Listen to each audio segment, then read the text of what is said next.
Autolite and its 96,000 dealers present Suspense.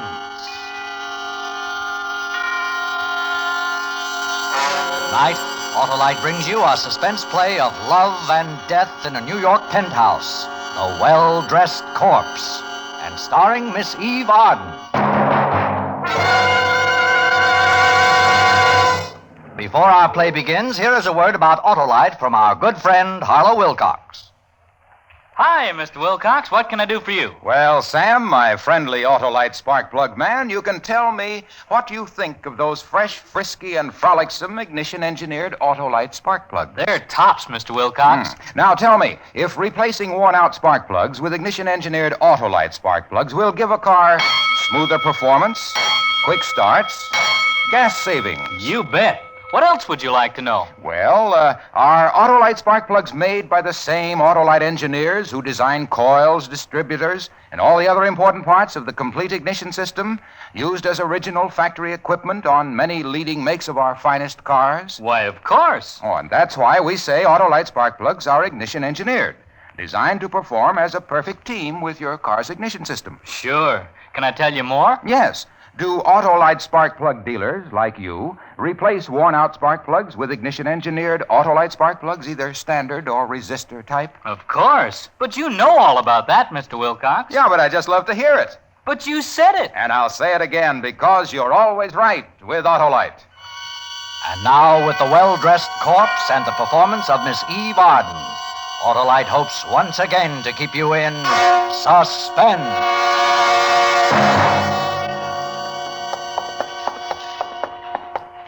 She's lying on the couch in my office. Thought I'd just let her alone until you showed up, Captain Rourke. Well, that was considerate of you, Lieutenant.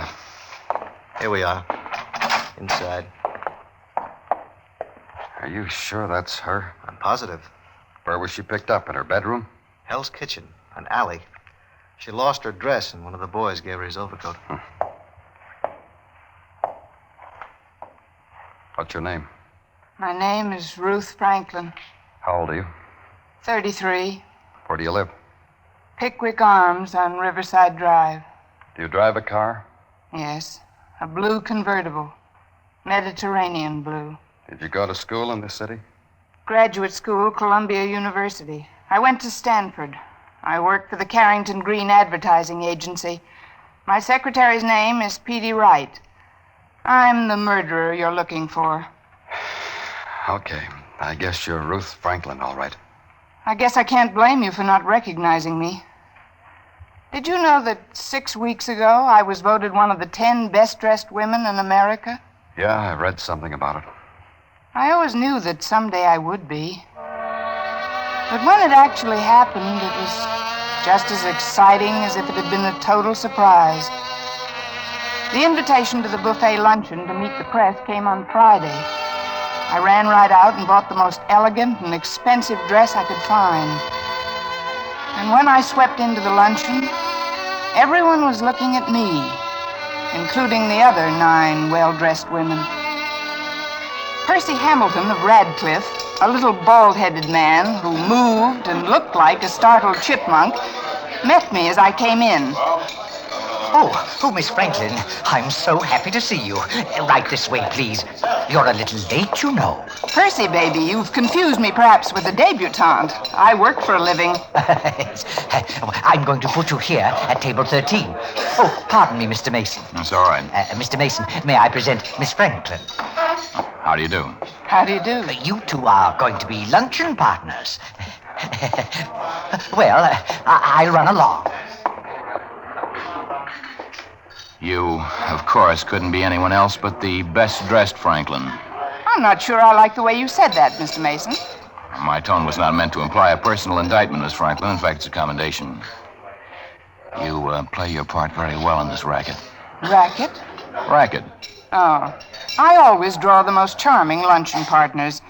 It was undoubtedly something in your childhood. They made you wear Buster Brown collars or velveteen knickers. I wore dungarees. No, it's just that I have the best prima facie evidence anyone ever had that this is a travesty on good taste and artistic judgment. Before I move to another table, Mr. Mason, I'd be utterly amused to hear one sentence telling me why you feel this way. I'd be happy to oblige. You see, I was picked as one of the best-dressed men. Mr. Mason, for the first time, I'm beginning to savor the sweetness of your judgment.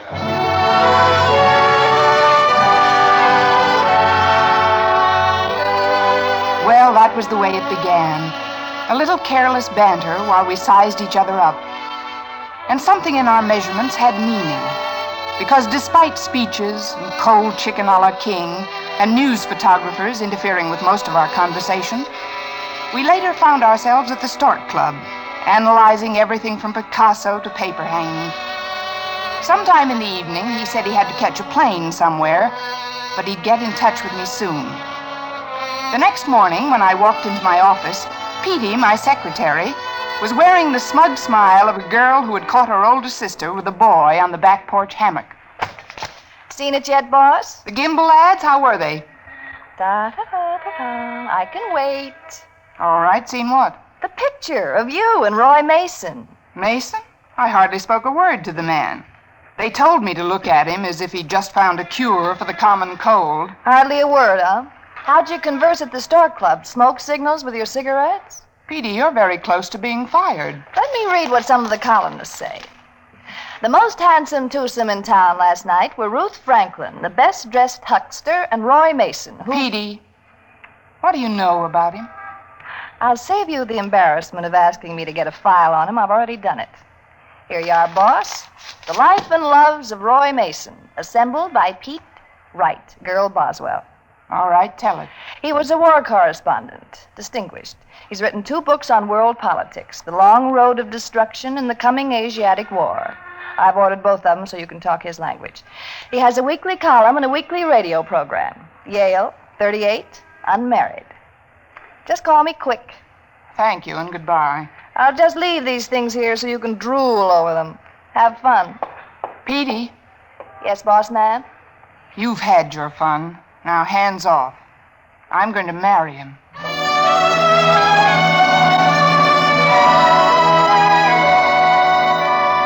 I read those clippings through from beginning to end. And when I went home that night, I took both of Roy Mason's books with me. And the following night, he called me. And then it was practically every evening, and cocktails and weekends and meals and fireplaces and books and talk and talk. I knew, and I let the papers know, that Ruth Franklin finally found a man who came up to her epic requirements. I had him hooked. Now it was time to reel him in. Roy, I have some news I know you'll be interested in. You gonna run for president? Oh, no, nothing as small as that. I'm going to get married. You're going to get what? Married. Oh? To whom? A man named Roy Mason. I just decided. Ruth. I'm sorry, I can't. I'm already engaged. Who is it, Roy? A Long Island socialite, Elizabeth Granger. You know her? No, and I don't believe I'd want to. Oh, Ruth, did you think we were going to be married? Of course I did. And so did every newspaper and columnist in town. I never pay any attention to the gossip columnists. Well, a lot of people do. Oh, Ruthie, now, don't take it like this. You must have known I had a life before I met you. I should have known a lot more, I guess, than I do. Ruth, don't lose your head over this. What do you expect me to do? Break down and beg you to change your mind and marry me? I'm sorry, Roy. I'll go home and read an old coward play and get over it.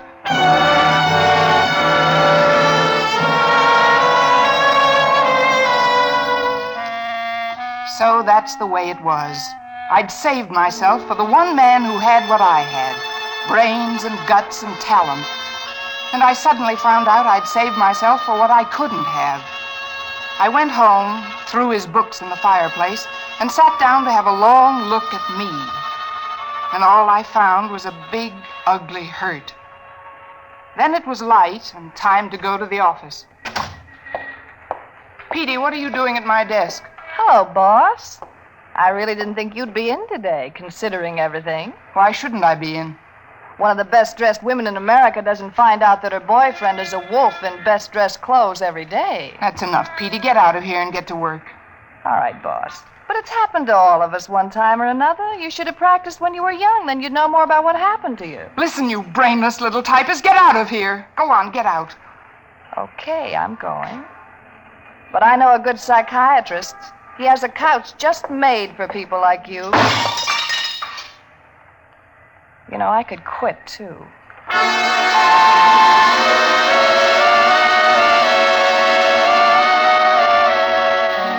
The whole office knew about it. It pleased their tight little minds that I'd been caught off guard. Most everyone, including our 3 vice presidents, found some sort of excuse to come in and see the woman who'd been taken in love. They were disappointed when they didn't find me planning a sudden trip to London or enrolling in Helena Rubinstein's charm school. But the lower echelon was even worse, especially the stenographers. They handed me those grief-sharing eyes, usually reserved for 16-year-old girls who've been jilted by the high school fullback. But by 5 o'clock, I swallowed 2 aspirin and my pride and called Roy. You've had 3 cigarettes and 2 martinis. Any conversation coming up? What is it, Ruth? Newsprint, for one thing. Those nasty little black tracks on those clean sheets of white paper. They came right out and said you jilted me. The same way they came out and said we were a torrid twosome. Oh, yeah. It's my fault. I'll phone them tomorrow and tell them how wrong they've been. You will not. It'd only make me look a bigger fool. Besides, they aren't the only ones. Oh, for heaven's sakes, Roy, ask that strange-looking little man to fill my glass. It's empty. Sure. Waiter? I haven't seen one person today who isn't in high glee over the whole thing. And incidentally, you look a little too smug to suit my taste right now. Ruthie, don't do this to yourself. You're too good a guy. It's easy for you to say.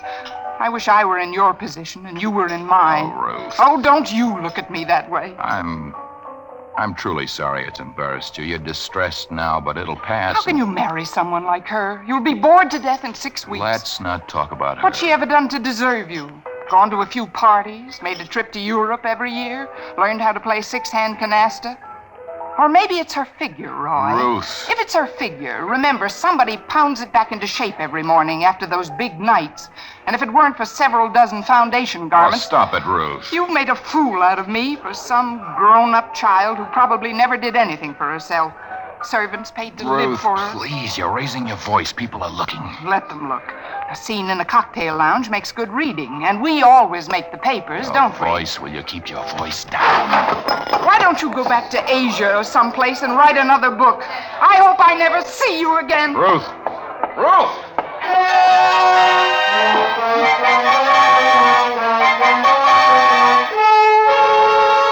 Roy looked foolish shouting after me.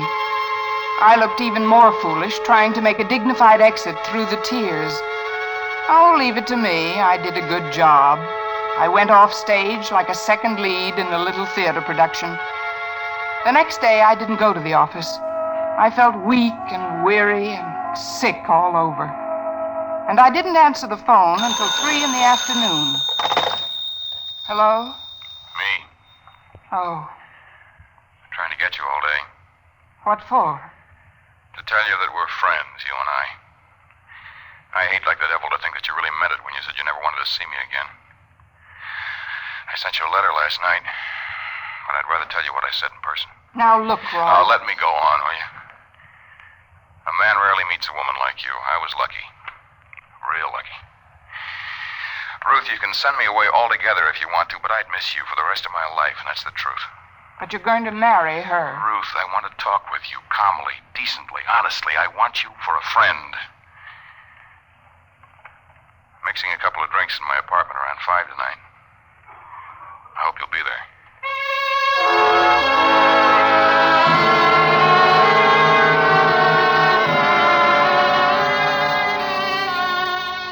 All of a sudden, I saw a way out of everything. And I spent the next 2 hours getting ready for Roy. I remember I was wearing a new black crepe sheath by Dior and my pastel mink. It was a cold night, but the air made me feel good. Better than I've ever felt. I was politely late. You came. Let me take your coat, huh? It's a little chilly. I think I'll keep it on. Martini? Manhattan? Music, I think. Now a martini. Already had them fixed. I knew you wouldn't pass up a Mason special. You were rather certain in your pretty speech on the phone, weren't you? I meant it. And I am glad you're here, Ruth. All of that highly lacquered veneer you show your public is all right for them, but as for me, I'll take you the way I know you. Oh? Tell me more. Underneath $40,000 a year and being the best dressed, you're quite a gal. One look told me that. This amounts to a hats-off conversation. Now, Ruth, we're ready to talk, you and I. Let's do it, huh? For the first time since we met, I know all about you. I know what makes you work. And I don't like that one bit, Roy. I don't like being ripped open for the public to watch. You don't understand. Don't touch me! Ruth. Yes, it's a gun, Roy. Oh, for heaven's sake, Ruth. Ruth, stop this. You got it all wrong. Put down that gun. Ruth. Get a doctor. We'll say it was an accident. Stay away from me! Phone a doctor. No. No, it wasn't supposed to be this way at all. Ruth. Ruth. I wrote you.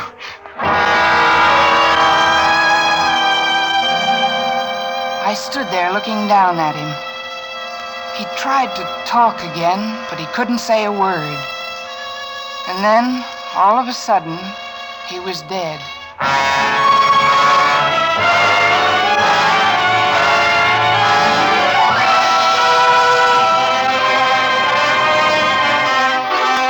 Autolite is bringing you Miss Eve Arden in The Well-Dressed Corpse. Tonight's production in radio's outstanding theater of thrills, Suspense.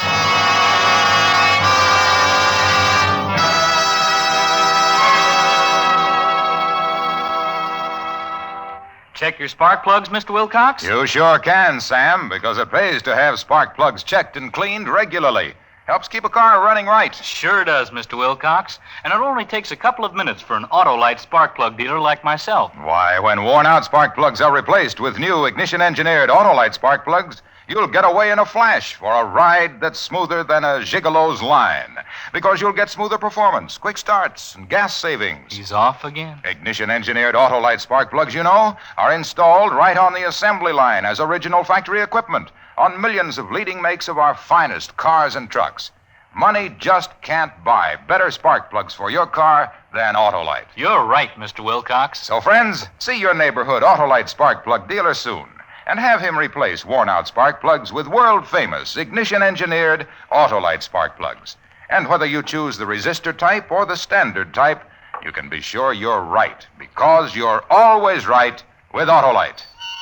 And now Autolite brings back to our Hollywood soundstage Miss Eve Arden in Elliot Lewis's production of The Well-Dressed Corpse, a tale well calculated to keep you in suspense.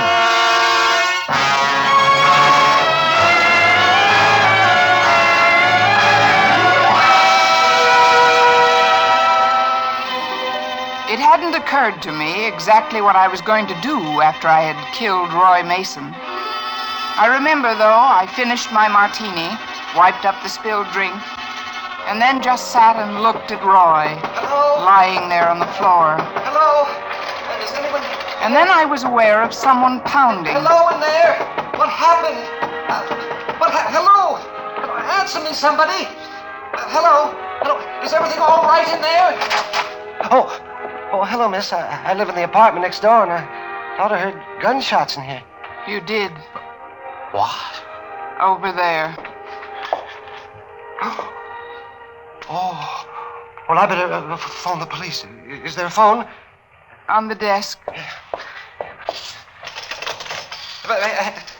Hello? Operator? Get me the police. Yes, I said the police. Right away, there's been a shooting.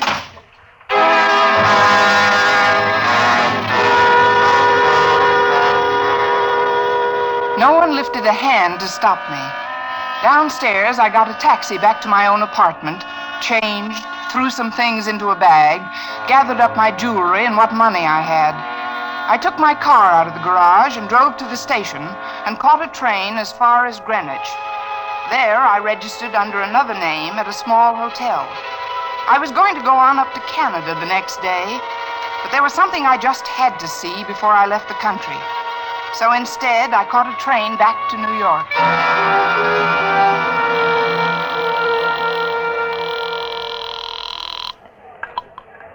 Sergeant Collins, homicide.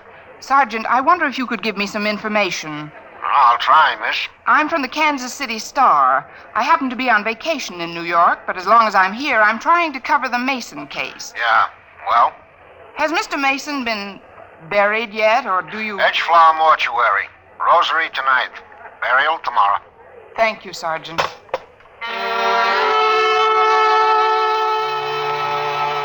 I was at the Edgeflower early, waiting across the street.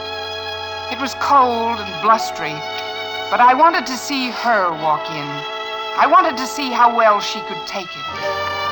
But Elizabeth Granger didn't appear at his rosary. The next morning, I wore dark glasses and a veil. I went to his funeral, but she didn't.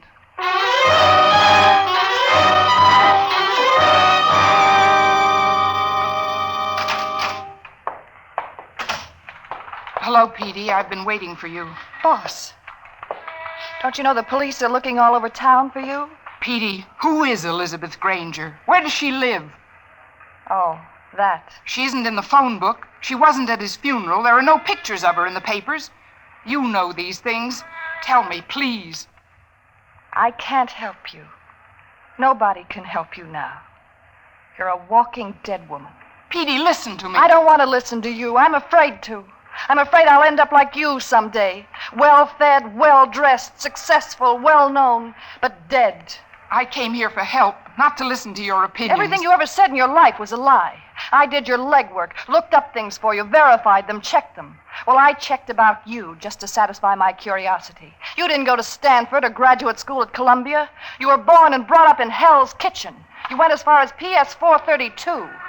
You hated everything you had and were, and you tried to wipe it out. Petey, you must know. Tell me about Elizabeth Granger. I'll tell you this much. You're not going to have the pleasure of watching her suffer along with you. You know why? Because Roy Mason wrote you a letter that came this morning. I read it, because I never thought I'd see you again. Do you want to know what's in it? Yes, please. It makes you look 10 times as foolish as you do even now. He said that there was no such person as Elizabeth Granger. You're lying. He just invented her. Just invented her to get away from you. You're lying. There has to be an Elizabeth Granger. Here's the letter. Look for yourself.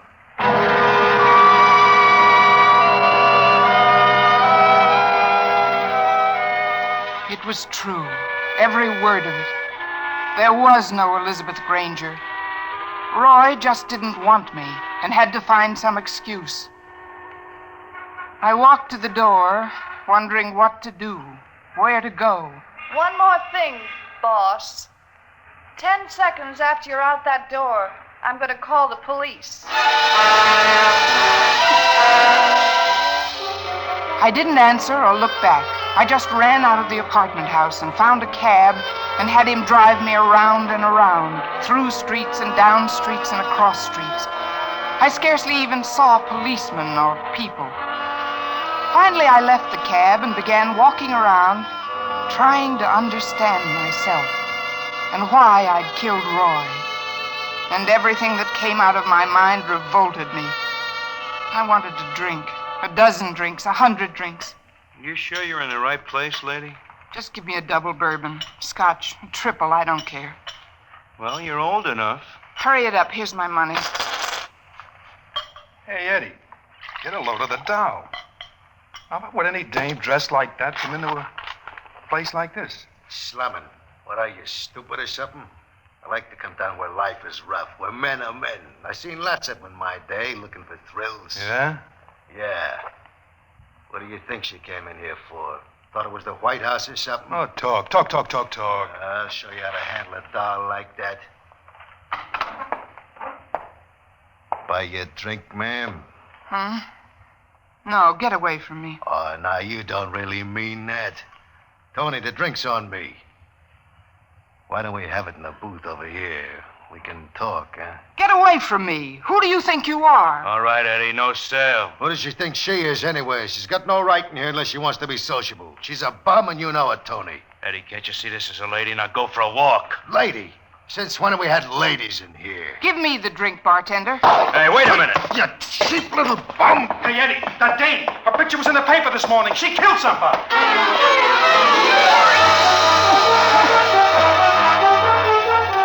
I ran out of there. It was only a matter of seconds until they called the police, so I just ran. I saw a police car, and I ran the other way. 2 blocks away, there was another police car at the intersection. I found an alley and ran down and fell headlong over a garbage can into the dirty, foul snow.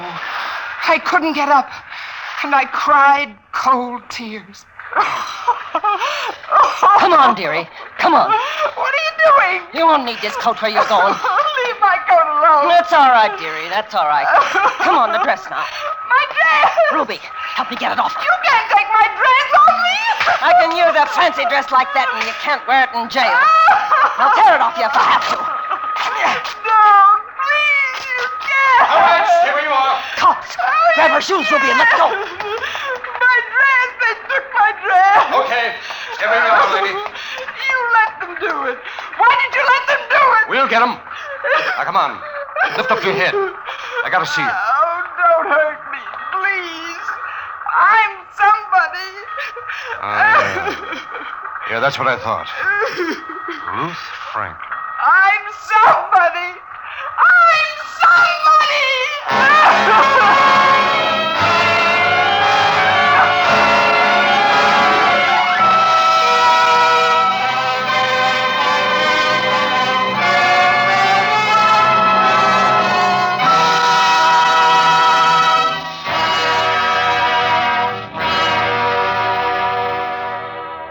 Suspense, presented by Autolite. Tonight's star, Miss Eve Arden. Hey, Sam, de-dust my windshield, will you? I can write my name on it. You can write, too, Mr. Wilcox? Can I write? Why, I blister blackboards writing about the over 400 products made by Autolite for cars, trucks, planes, and boats in 28 plants from coast to coast. These include complete ignition systems used as original factory equipment on many leading makes of America's finest cars. Generators, coils, distributors, electric windshield wipers, voltage regulators, wire and cable, starting motors. All engineered to fit together perfectly, work together perfectly, because they're part of the Autolite team. So, friends, don't accept electrical parts supposed to be as good. Ask for and insist on original factory parts at your neighborhood service station, car dealer, garage, or repair shop. And because all Autolite parts are original factory parts, you can be sure you're always right with Autolite. Next week on Suspense, the appearance of the distinguished star of the New York stage and the Metropolitan Opera, Mr. Ezio Pinza, in Aria from Murder. In the weeks to follow, we will present such famous stars as Paul Douglas. Then, in one of his infrequent radio appearances, Fred McMurray, to be followed by the First Lady of Suspense, Miss Agnes Moorehead, all appearing in tales well calculated to keep you in suspense. Suspense is produced and directed by Elliott Lewis, with music composed by Lucien Moraweck and conducted by Lud Gluskin. The Well-Dressed Corpse was written for Suspense by E. Jack Newman and John Michael Hayes. Eve Arden appeared through the courtesy of the Colgate-Palmolive Peat Company, sponsors of Our Miss Brooks. And remember next week on Suspense, Mr. Ezio Pinza, in a tale of jealousy and hate on the stage of a deserted opera house. A story which we call Aria from Murder. You can buy world-famous Autolite resistor-type or standard-type spark plugs, Autolite stay-full batteries, Autolite electrical parts at your neighborhood Autolite dealers. Switch to Autolite. Good night. Winter driving calls for safer driving. The National Safety Council urges you to winterize your driving as well as your car. Keep the windshield clear, keep a safe distance from the car ahead, and pump your brakes. Don't slam them. Be careful and don't skid yourself into trouble this winter. This is CBS, the Columbia Broadcasting System.